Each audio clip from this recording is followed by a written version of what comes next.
So, pag-usapan naman natin yung tinatawag na cardiac drift. Actually, merong nagtanong sa akin kung bakit daw ba tumataas yung heart rate niya kahit steady naman yung pacing niya, hindi naman nagbabago. For example, sa first kilometer, 120 yung kanyang heart rate. Third kilometer, tumaas ng konti. By the fifth kilometer, mas pataas pa. So, ganun yung tanong niya. Actually, ang explanation lang dyan is cardiac drift. So, ang ibig sabihin ng cardiac drift, yung heart rate mo habang tumatagal, kahit steady yung effort mo, the same lang yung effort mo, tumataas siya naturally. Now, kung bakit nangyayari yan, ito yung mga rason. Number one, dehydration.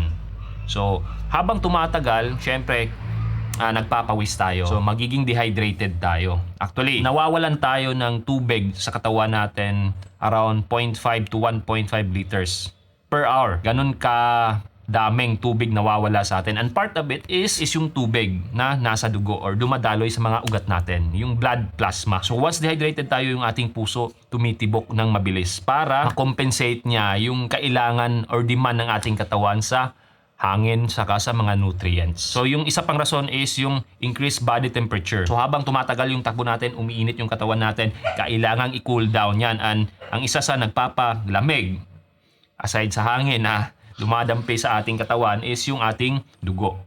Yun yung coolant ng ating katawan. So since yung heart yung nagpapump ng dugo natin, so kailangan mag-compensate. So bumibilis yung tibok ng ating mga puso. Pangatlo is yung tumataas na activity ng ating sympathetic nervous system. Sympathetic nervous system means fight or flight system ng ating katawan. Yung tipong merong emergency, yun yung sympathetic nervous system natin. So ang nangyayari, the more na tumatakbo tayo, na-stress tayo, so once na-trigger yung ating sympathetic nervous system, tumataas din naturally ang ating heart rate. At ang panghuling rason is cumulative fatigue, pagod. So naturally, pag napapagod na yung ating muscle fiber, nagre-recruit yan ng iilan pang muscle fiber. So the more na kailangan magtrabaho ng ating heart to supply those muscle fibers. So, ano ba yung kailangan nating gawin para at least ma-mitigate yung cardiac drift?